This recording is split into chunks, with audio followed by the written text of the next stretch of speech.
Good evening, everyone, and welcome to the March 8th, 2022 School Committee meeting.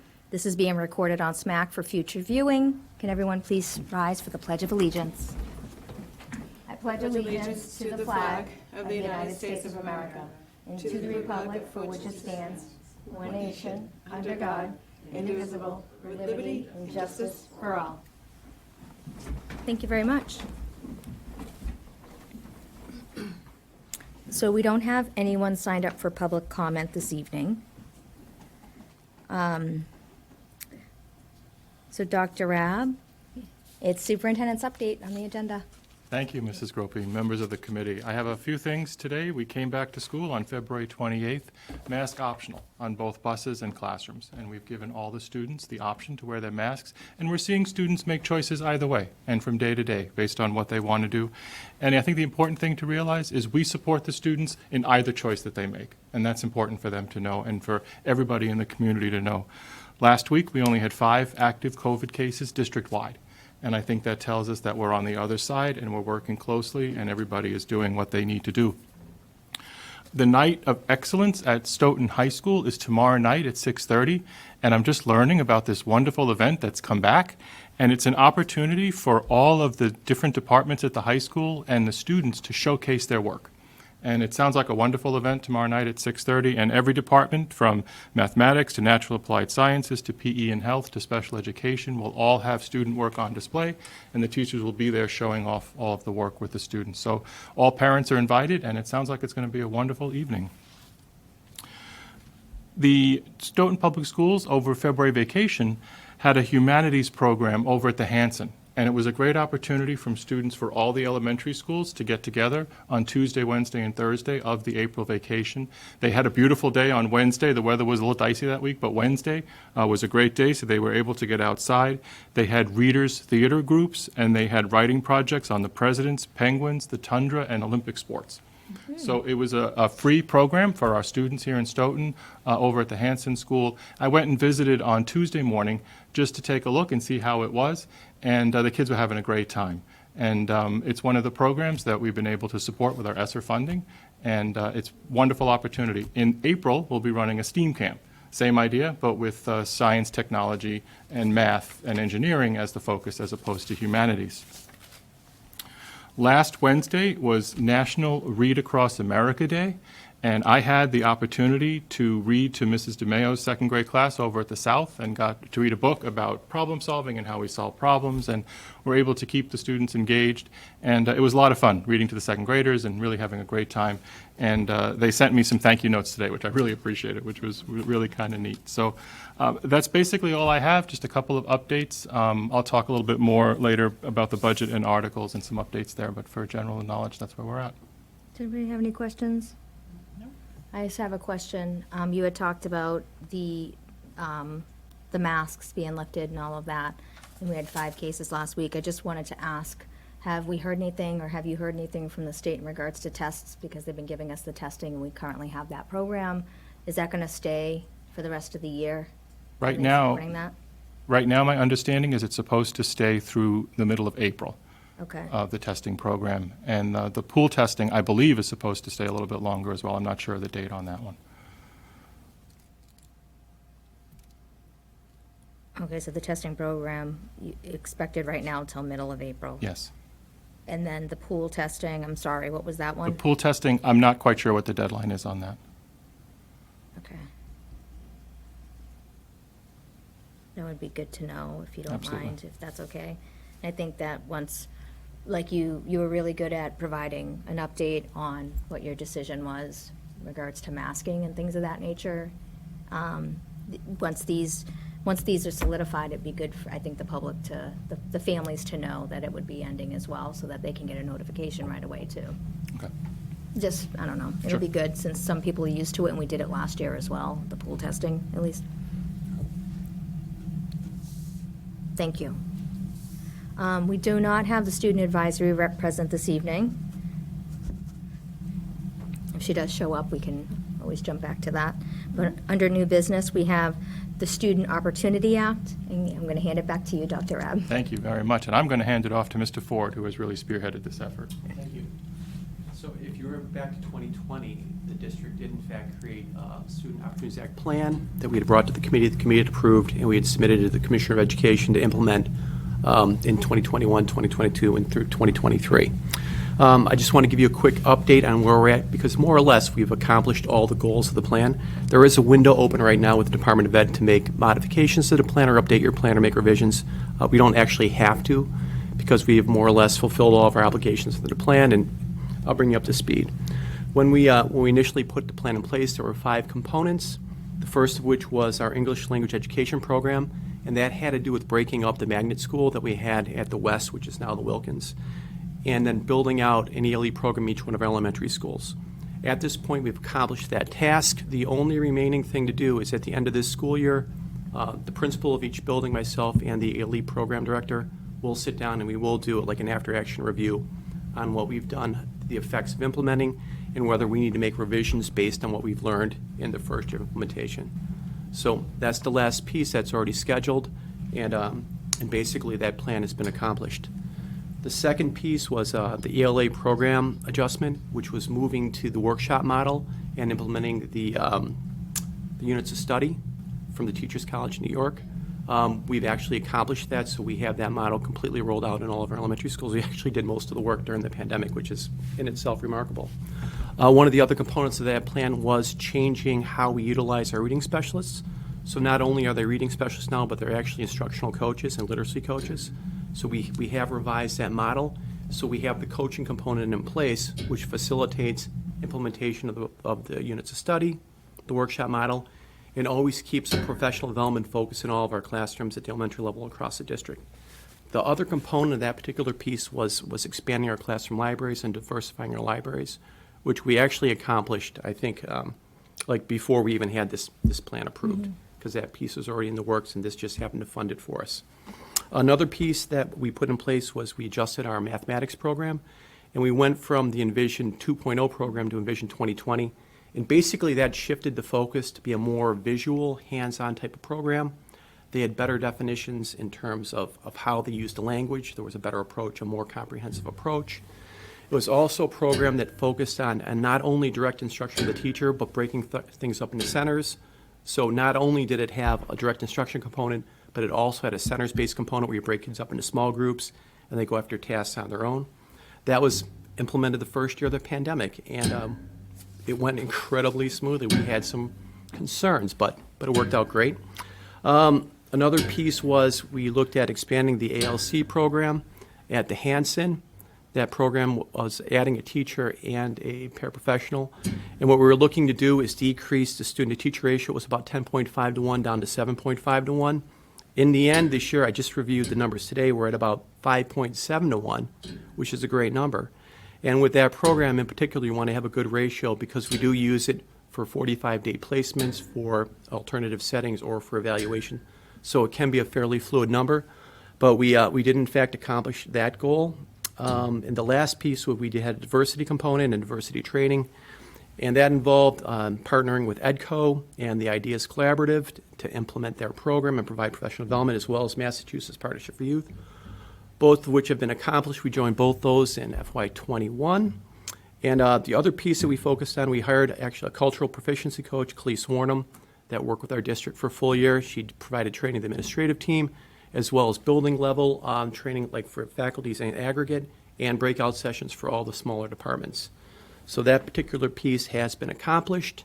And we're in a position right now we don't have to look at going back and amending our Student Opportunities Act plan because we've accomplished virtually all of our goals. And whatever the little threads that are still out there, they'll all be picked off by the end of this school year. So we're in a great position. Thank you. Good job.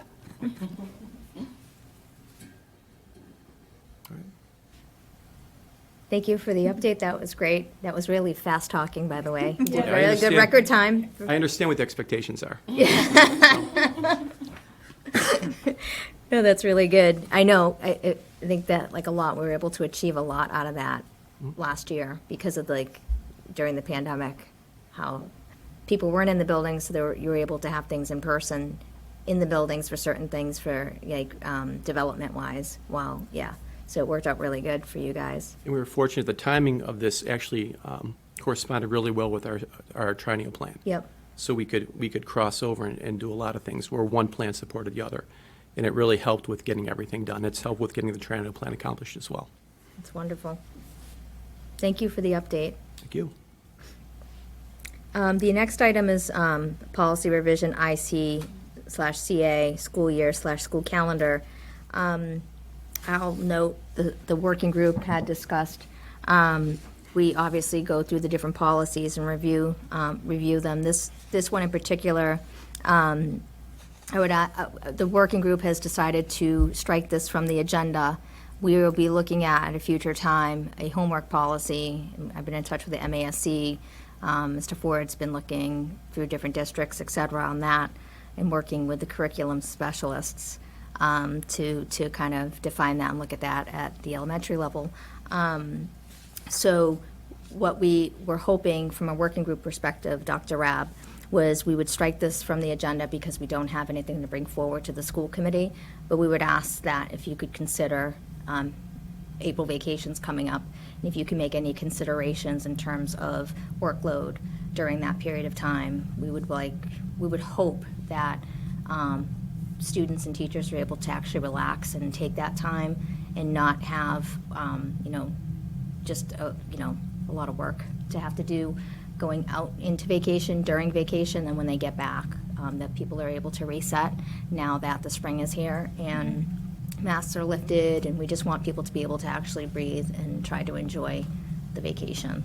So we will revisit homework policy at a later time.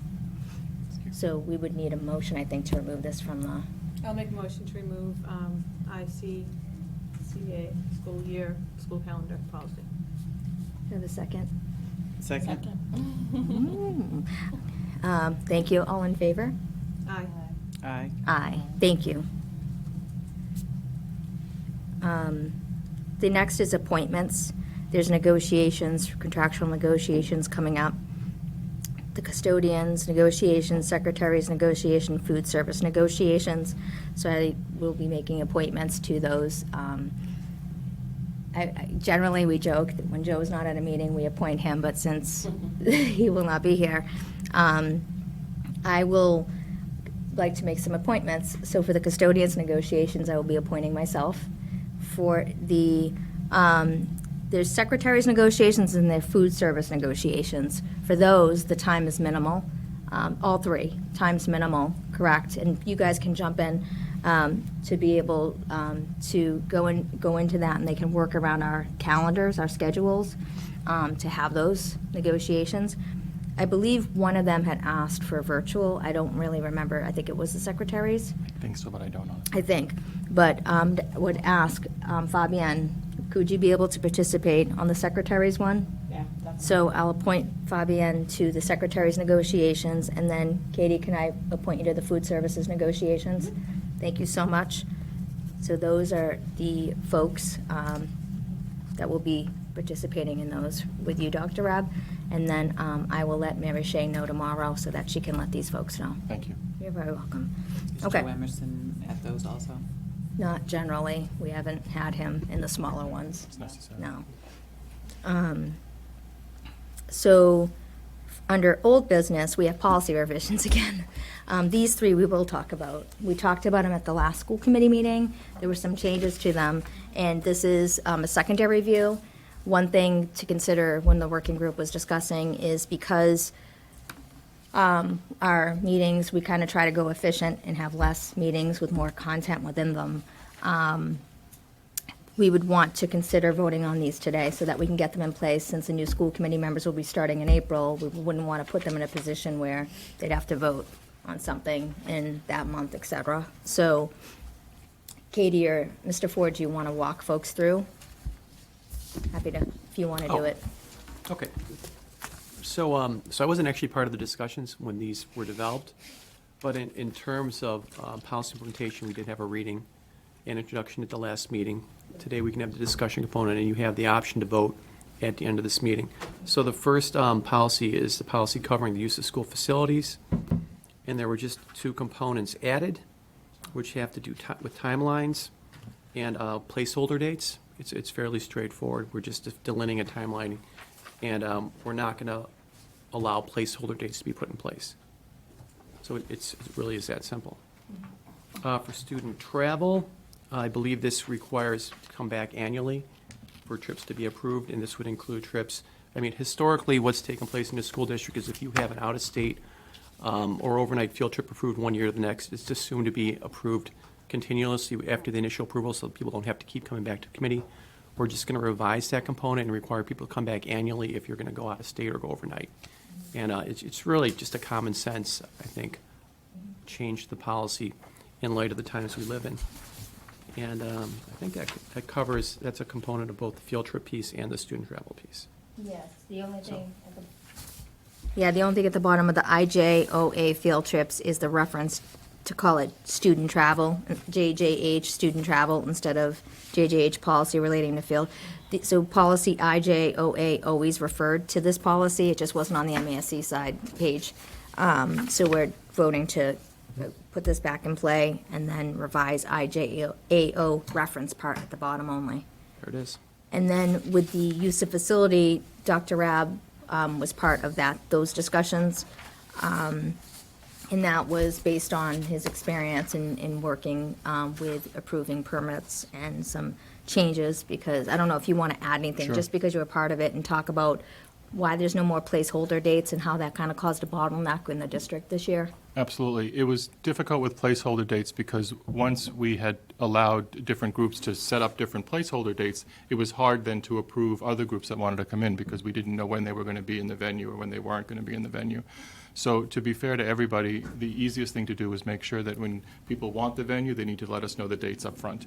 And then we can work that into our planning. And then when another group wants to do something with one of the venues, we will know that, and we'll know when dates are open. And this way, there isn't an opportunity where somebody perhaps could have had something and then didn't because something was held. So that, I think that's important. And we also, in terms of fees and charges on the back, we did say PTA, PTOs, POPs, town elections, town meeting, town hazardous waste day, and town rec department activities benefiting Stoughton school students would automatically be waived from paying facilities grounds fees only. So that was the only real change to the policy. And then the other part was because this year, not knowing with the pandemic, the elections occurred, and with the town election, they had to move it to Cedar Hill because of the situation at the South where students, they have lunch at their desks during an election during the school day. And we couldn't do that this year based on what the social distancing guidelines were for lunches at the time. Yes. And the masking protocols. So they had to do it at Cedar Hill because of that. So what we did do is we wanted to make sure that we are able to kind of give a clear, now knowing in an event like that what could happen, we've revised it to 6 weeks advance notice. We're going to need to know for, a town meeting or the town elections, so that way we're able to determine things like that if they happen. And then also, if permission of the use of school facilities and grounds must be obtained through the district office no less than 2 weeks in advance. So the exception is just the 6 weeks for elections and town meeting to prepare, because there are things that now, like you had mentioned, you have to look at. If someone puts a permit through and they're requesting one building, that doesn't necessarily mean they're going to get that building, and that's at your discretion. So that would just be the piece in that, and I think it's important to get that through. You said one thing, I just wrote an edit. Hi, Katie. You said PTAs, PTOs, POPs, town elections, town meetings, it says town hazard waste days. Is it hazardous waste days? Probably should be hazardous. Okay, so when we make the motion, we have to say okay, so hazardous would be the revision to that. I see it here. And does anybody have any questions or anything in regards to these that we want to talk through? No. So I did capture that edit. Thank you. So KF with edits. That's it. And we wrote eligibility. We wanted to be clear that it's local nonprofits and local for-profits. That's the other change. Okay. So does anybody want to make a motion? I'll make a motion to accept policy revision KF policy covering the use of school facilities as amended. Thank you. Second. Great. All in favor? Aye. Aye. And I'll make a motion to accept JJH student travel. Second. Great. All in favor? Aye. Aye. Stereo. And make a motion to accept IJOA field trips. Second. Aye. Aye. Okay. So those are approved. I'll make this small amendment and then send them to the MASC, and I'll CC you, Mr. Ford, to make sure. So these will go, and these are done. Phew, one less thing closed. And thank you, and Miss Dr. Rab for doing those. Thank you, Katie. I wasn't. Oh, you're welcome. Okay, the next item is the FY23 budget and articles. Thank I'm you sorry, very much. Dr. Rabb. Sure, no, thank you. So last Wednesday, on March 2nd, I had the pleasure, along with the school committee, of presenting the FY23 budget to the Finance Committee. And we were over at Town Hall, and we were able to give them a high-level discussion of our school department budget. We went through the 1,000, 2,000, 3,000 categories and explained to the Finance Committee exactly where we were at with our 2.4% increase for next year. So none of the numbers have changed. It's the same budget that we have been talking about. But we were able to spend about an hour walking them through the budget, which was fantastic. And I think they were able to fully understand the school district asks for next year. In addition, we were able to go over the article for the wheelchair swing that's slated hopefully to go over to the Gibbons. And we had a wonderful discussion about that. And Joyce Husseini, the Director of Maintenance and Operations, and I will be going back on March 21st to meet with municipal regulations, municipal operations, and intergovernmental relations. There were a couple of questions about ADA compliance and drainage and so forth. So we just want to be sure that all town committees fully understand what we're asking for in this article. So we'll be going back on March 21st and making sure that there's a full understanding of what the article is all about. So that's really the only update for the FY23 budget, and it was a great opportunity to be heard, and my first time in the Great Hall, so that was great. Did a very good job, Dr. Rabb, with the presentation. Oh, sorry, my mic was off. You did a very good job that evening for being here 3.5 months. You said an hour. I thought we were there for an hour and a half. It was just an hour, okay? And you got a lot of questions, and you answered them very well, you know, based on the fact that you've only been here 3.5 months and didn't have, like, the historical knowledge behind everything. And we were obviously able to kind of help fill those gaps with the historical piece to it, but you did do a really good job, and we thank you. And we also should thank FinCom for hosting that meeting and having us there. And they asked a lot of great questions, and I guess, you know, I don't know, I can't not say, but we did get a lot of questions. I've said that 3 times now because the next day, someone had mentioned that they heard that we didn't get any. But we were there for an hour, so we definitely didn't stare at each other the whole time. So, yeah, we got a good amount of questions, and I know one stumped us all. So, yeah, I appreciate the time, and Anita, I know that was your last FinCom meeting as a school committee member, so it's the best hour of your life, wasn't it? It was an hour and a half. It was an hour and a half. It was an hour and a It was an I hour and a half, misspoke. okay. Yeah, no. Oh, It okay, was an all hour and a right, half. because, yeah, I thought we were I there only know that longer. because I had to pick up my daughter, so. Yes, because, yes, it went much longer than we thought because of all the questions. And the school budget is a bottom line budget, so it's kind of different than other budgets in the town, so it's limited. You know, you gave a great overview, and you spoke, they asked questions about COVID related issues, and it was a nice conversation. And that's what they're there to do, is to ask questions, so it can kind of give transparency to everyone, and that's what they did. And they asked line item questions too. They went. Yeah, into they it. went into it a Went little into bit, it. but not, like, it wasn't Yep. line No, by line, but. It's very, the budget's very well laid out, I think, even from an outsider looking in, for those that are new to the FinCom, especially with the explanations, if, you know, that's a thing that needs to continue, I think. Yeah. The more comments, the better, just, because it avoids the questions. It answers questions ahead of time. And they also had it for about a month Yeah. before the meeting, so. They have for a while. We did have some correspondence asking some questions. We try to get everything out. We try to be efficient and effective while it is a bottom line budget, and that is what's voted on, and we don't go line by line. They did ask some questions in relation to some of the highlights we had with changes. We were happy to answer, and to be frank, I think it's important sometimes that, these type of questions come up because you want to be transparent. You want to be able to kind of share what someone might be thinking. We're happy to answer it. We have nothing to hide.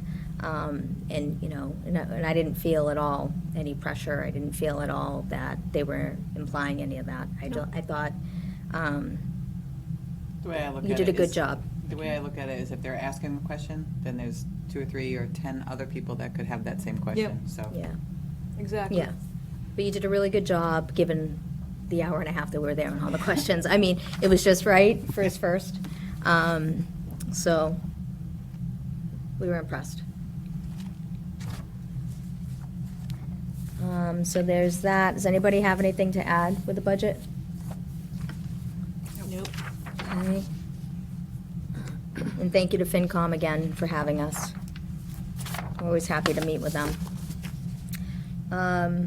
We have other matters on the agenda. Under other matters, does anybody have any other matters? No? Okay. Do we not have any other matters? We sure? No, we don't. I just, can we say, thank you to Anita Is for there all another her matter? time served. I Thank- appreciate all the phone calls and the conversations and listening to me. I will miss you. Talking to me? No. Oh, you're talking Talking to to her? Anita. Oh, okay. Thank you so much, Anita, for everything that you've helped with, all the things you've participated in. Teacher's contract. Teachers' contracts for twice in a row, which is, that's a long time, a big time commitment. You were on the collaborative. Yep. Like, Oh, you'll need to get a replacement for me. all right, this is a sweet moment. Let's not run. Why do you have to be so pushy? I know, the more commitment. But, I've enjoyed the last 6 years. If you want to go from a high level, I enjoyed it, and I learned a lot. And I really enjoy working with the people that we do work with. I'm meeting many of the admin and the teachers, and I hope that I can, some point in the future, not on necessary school committee, but in town, you'll see me around. so holding a sign to be back? Not me. No? Okay. No. Just checking. It won't be for me. Okay. I'm tired. I'm old.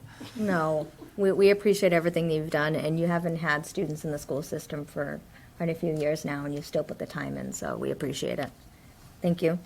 All right, let's And we move on. also This is sad. appreciate Joe McDonough, even though he couldn't be here tonight. Yes. He had to work. Yeah, he's, But he was also on the teachers. Both times. Yeah. Yeah, both He's my times. partner in crime. yeah, you Yes. two were key in that, yeah, And he was a great advocate for, and his kids are in schools. And yeah, yeah.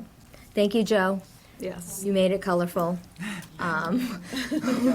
We'll miss you. Straight shooter. He was a straight shooter. Yep, Like he absolutely. sees them. Yes, thank you for all your time that you've done. I don't know which camera to look at. I don't Thank you either. that. So, thank you so much for everything, and we wish you and your family all the luck. And to his wife, you can have him back now. Yeah. Enjoy, the time. But no, I don't know if anybody else. I just want to say a very quick thank you for the short time that I've been here. It's been wonderful working together. And to Joe in absentia, too. It's been fantastic and working together and really made me feel welcome as a newcomer, and I appreciate that, so thank you. Thank you. Okay. All right. So the next item on the agenda is correspondence. I like how he sits quietly. He's like, "Don't look at me, Sandra. I want to talk." Mr. Ford, you're funny.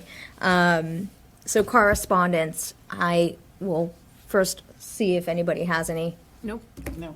I'm just going to check. I always have them. It's awful. Hold on. Okay. We talked about the appointments. We did get requests to, there was a correspondence we received, Dr. Ab, about the fireworks in July, where we had met with the town manager, the assistant facilities director, I think I'm saying the titles right now, I apologize. Really nice people. We met with a good amount of folks, fire, police chief, et cetera, to talk about fireworks. And the property where we're more than happy, that's what our school property's for. The school, the fireworks are always set off in the property behind the Wilkins. They were never on the high school fields. So we were always been open for that to continue there. It never really was an issue. But we talked about the possibility of that occurring, and they were giving you a use of facilities form. I don't know if that came through, Yes. but they were going to submit a use of facilities form, and then they were trying to figure out a date to have the fireworks, because I guess the fireworks companies had already been booked up quite a bit, so there were dates back and forth. I don't want to ruin what the date's going to be. I don't want to state it publicly. I'll let them do that. But we met with them, and so I just think it's important for us to note that we've actively met with them. We Absolutely. encourage that. And we were willing, always have been willing to let them utilize the new soccer field that's over by, at the high school. And the turf field will be locked and closed. There'll be police over there to make sure there's no one over there. Absolutely. But the soccer field is grass, and that is to be used without chairs because of the new track. Exactly. So holes can't go in that or run the lawn. That is new. But we did have that, and I know that they were looking at dates, and it may not be the date that everyone's used to, but they were looking at that just based on timing. And I know they're looking at a couple of dates. I'm not sure if it's been published, so I don't want to say. No, a I date don't want to yet. say anything either about the dates. It's not our place. But do you have any correspondence or anything in relation to that? I just wanted to bring it up because we didn't.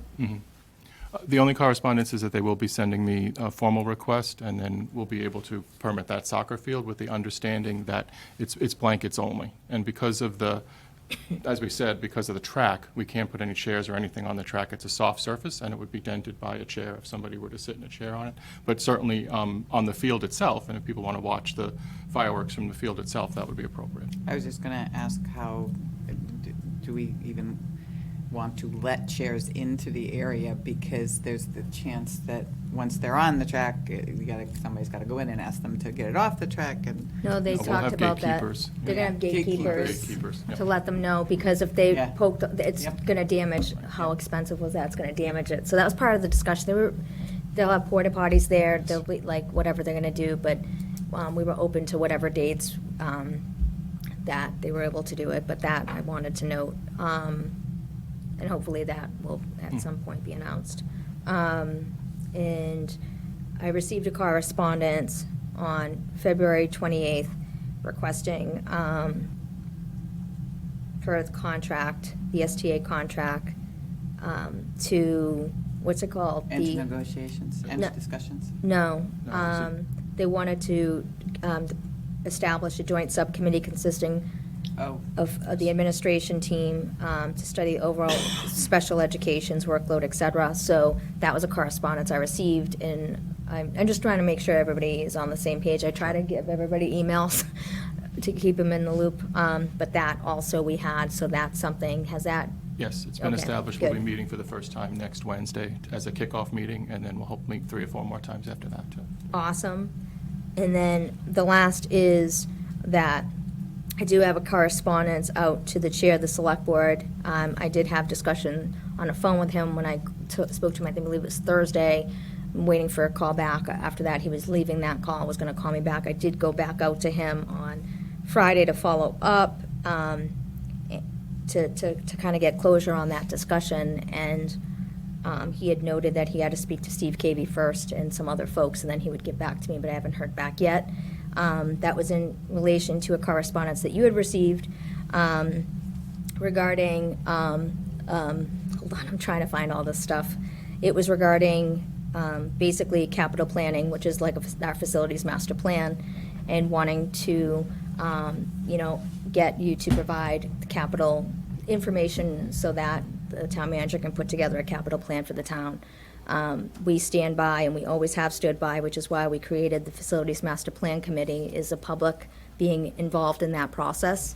It's important that members of the community are aware of what's going on, and that there is a charge that's written for what this subcommittee would be doing. And it's very, and we also wanted it to be very clear that I had not heard from the chair of the select board and wanting to partner on doing something like that. So when you had reached out to me, obviously I had reached out to the select board, 2 members, when I couldn't get the first, to try to understand, what the ask was, because you were trying to understand if this was something that the school committee was asking you to do, because you don't take orders from the town manager. Exactly. So we're kind of still trying to weed that out. I've been very clear that the school committee always believes in a public process with having people from the public, and we're happy to partner to do a joint capital plan, well, I guess if you call it, or whatever. And we're also happy to have you and Dr. Grimm spearhead that effort and lead it jointly. And we're going to charge and then have whoever, when you guys get that completed with public members, because again, we want members from the public who are engaged to be part of that and give opinions and their insights. We would want that to be presented to both the school committee and the select board at the same time. And then additionally, I did note that in January of 2020, Katie and I had met with Christine Howe, who was the chair of the select board at the time, Steve Cavey, who was the vice chair at the time. It was our previous superintendent, and Dr. Grimm, Paul Jaffoon, Joyce Husseini. We had a discussion around, I wanted to put a group together to start another town-wide facilities master plan or capital plan that they're referencing.